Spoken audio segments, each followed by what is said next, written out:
Bonjour à toutes et à tous, c'est Epion, on se retrouve aujourd'hui sur jeuxvideo.com pour parler du sujet chaud du moment qui est l'annonce enfin officielle de la Xbox One All Digital Edition.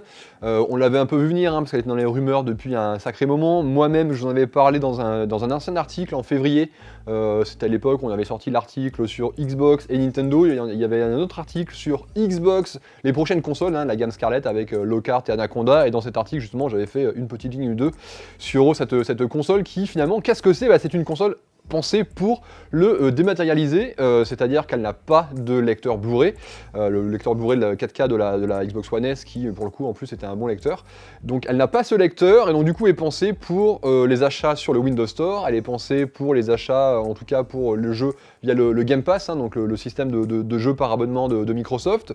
Donc si vous avez, je sais pas, moins de place chez vous par exemple pour ranger vos boîtes de jeux, ça peut être une solution.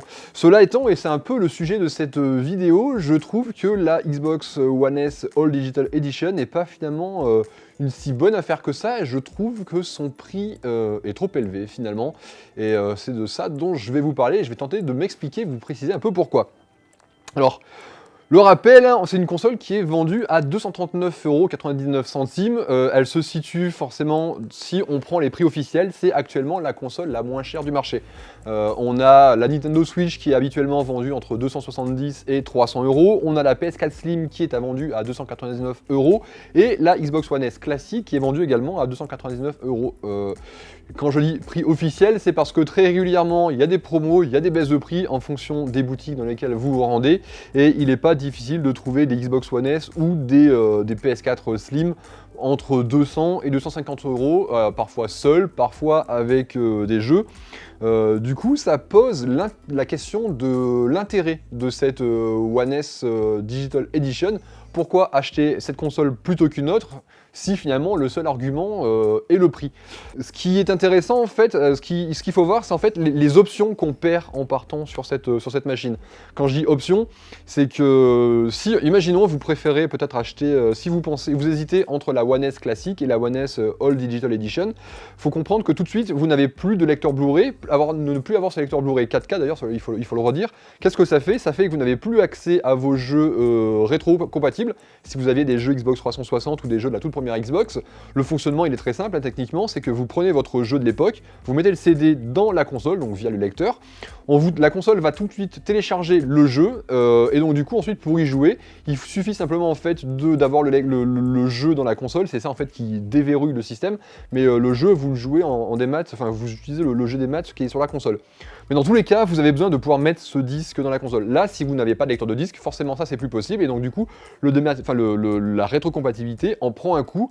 La seule solution qui s'offre à vous maintenant pour jouer à des vieux jeux Xbox ou 360, c'est de les réacheter en dématérialisé, parce que tous les jeux rétrocompatibles sont disponibles en démat sur le store.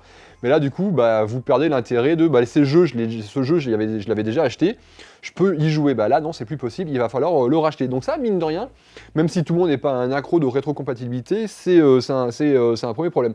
Le second problème, c'est que qui dit dématérialisé dit stockage, et le stockage finalement il n'est pas ouf sur cette nouvelle Xbox One S, parce que on a un disque dur d'1 Tera seulement. 1 Tera, on a l'impression que c'est beaucoup comme ça, mais avec le poids des jeux aujourd'hui, et même sans parler des jeux 4K comme on peut avoir sur PS4 Pro et sur One X, on a quand même des jeux qui sont très lourds, en général autour de la cinquantaine de gigas, des fois plus, des fois un petit peu moins, mais en moyenne on est autour de 200 en termes de poids. Donc ça pèse lourd mine de rien, et vous allez vite vous rendre compte que le Tera, on y arrive vite.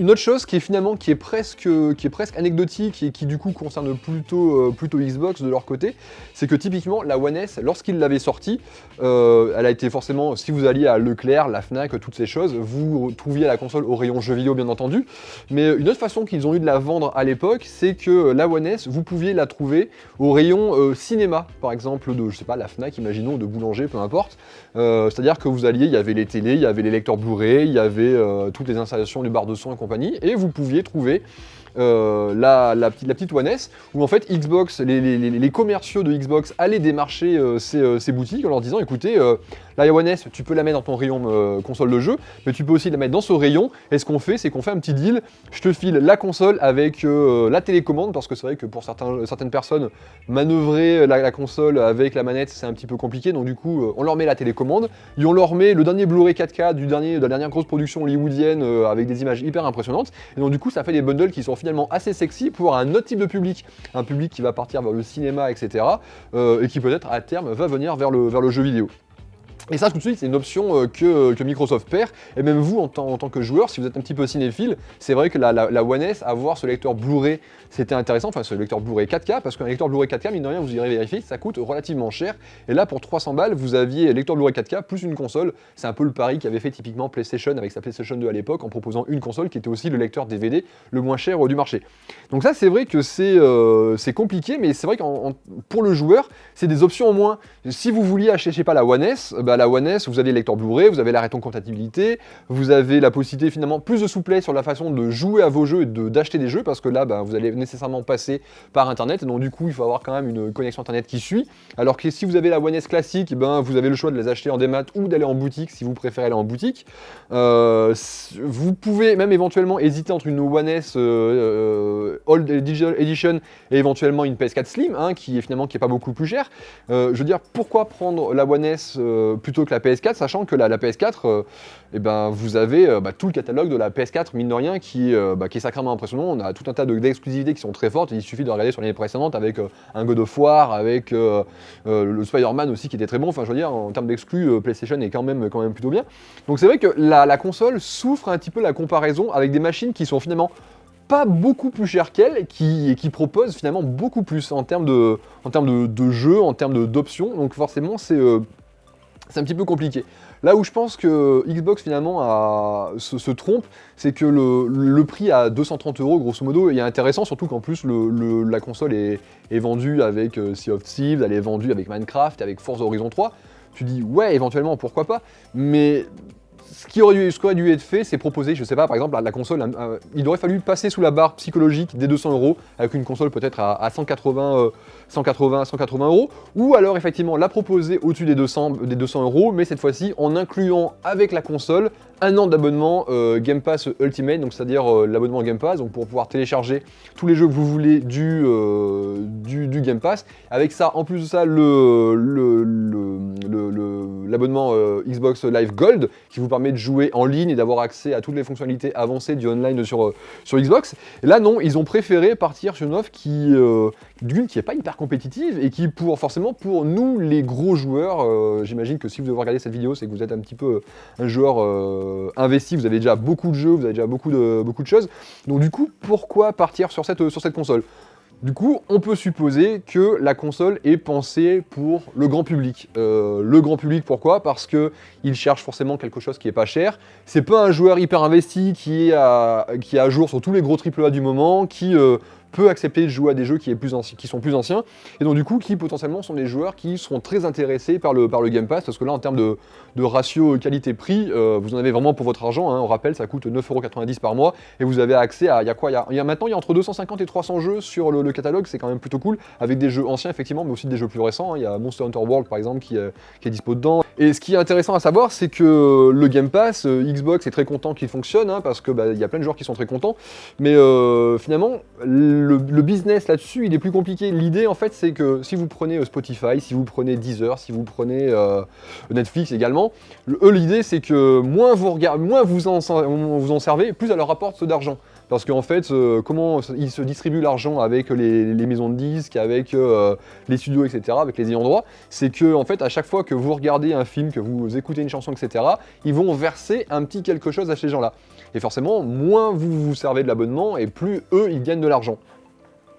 J'imagine que c'est un peu la même chose avec le Game Pass, et forcément le grand public qui va picorer un ou deux jeux de temps en temps comme ça via son Game Pass rapporte beaucoup plus d'argent que moi par exemple qui avec mon Game Pass je vais en profiter pour jouer à 5, 6, 7, 8 jeux dans le mois, je vais en profiter vu qu'il faut rentabiliser l'abonnement.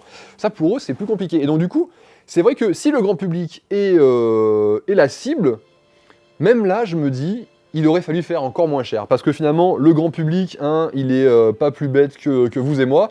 Il est très au courant que régulièrement il y a des promotions. Il est très au courant de la folie du Black Friday, par exemple, avec des prix qui sont parfois complètement tarés. Rappelez-vous, hein, on en parle sur jeuxvideo.com lors du Black Friday, mais on a des packs parfois PS4 ou Xbox One S, des consoles qui sont vendues avec 5-6 jeux, et souvent des gros AAA du moment, et qui sont vendus autour de 200-230 euros. Donc le même prix finalement que cette One S All Digital Edition. Et le grand public, ça il le sait. Et là, on parle du Black Friday, mais j'ai fait une petite recherche tout à l'heure sur Google pour préparer cette vidéo, sans parler du Black Friday qui, à un moment donné dans l'année, hein, on parle de la période de fin octobre, début novembre, sans parler de cette période, des promotions, il y en a quand même très régulièrement, et j'ai fait une petite recherche. Là, actuellement, sur ces discounts, vous pouvez avoir une Xbox One S plus Forza Horizon 4 pour 230 euros, donc le même prix que cette Xbox One S All Digital Edition. Sur Amazon, vous pouvez avoir la One S plus The Division 2 qui vient tout juste de sortir pour 270 euros, soit une poignée d'euros supplémentaires. Vous avez eu, là, celle-ci a été particulièrement impressionnante, c'était au mois de mars, la Fnac proposait un pack One S, Anthem, Resident Evil 2, Kingdom Hearts 3, PlayerUnknown's Battleground, et il y avait même Gears of War 4 je crois, plus un bon d'achat de 50 euros sur la boutique Xbox. Donc tout ça c'était proposé pour 300 euros. Enfin, c'est vraiment pas grand chose, sachant que tous ces jeux, à part Gears of War 4 et même PUBG à la limite, c'est quand même des jeux qui sont très récents, qui sont sortis là depuis le début de l'année. Donc du coup, c'est vraiment, je le trouve que c'est plus intéressant quel que soit le type de joueur que vous êtes, c'est plus intéressant. Et donc cette One S All Digital Edition qui arrive avec, mine de rien, quelques légers handicaps, pourquoi partir sur elle? Du côté de Xbox, je comprends tout à fait l'intérêt, ça leur permet de liquider les fonds de stock de pièces qu'ils avaient en trop probablement sur la One S. La One S All Digital Edition, elle coûte pas cher à produire, hein. C'est exactement la même console. Le seul truc qu'ils ont dû faire, c'est créer en fait la coque blanche qui est par le dessus, créer des coques blanches sans l'ouverture pour le manche-disque. Donc honnêtement, ça coûte absolument rien. La console, je doute qu'ils fassent des grosses marges dessus, mais elle coûte rien à produire. À mon avis, c'est juste pour eux une manière probablement de liquider des stocks de pièces. C'est peut-être aussi une manière de préparer un peu le public au tout dématérialisé. Ça permet éventuellement de grappiller de nouveaux clients qui vont pouvoir se familiariser avec l'écosystème Xbox, découvrir le Gold, découvrir le Game Pass, découvrir la marque Xbox de manière générale, et donc pourquoi pas les faire passer plus tard sur les fameuses Lockhart et Anaconda.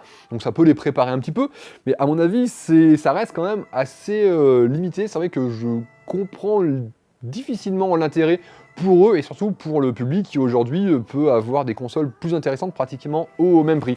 En tout cas, on suivra ça de très près forcément sur jeuxvideo.com. Je suis pas certain que Xbox ait de grosses attentes en termes de chiffres de vente, mais ça sera quand même intéressant de voir comment ils réagissent et surtout comment évolue le prix de la console, parce qu'il ne faut pas se leurrer, dans les mois prochains, à mon avis, la console va très vite baisser de prix et surtout devrait être accompagnée par exemple du Game Pass Ultimate. Ça serait pas surprenant.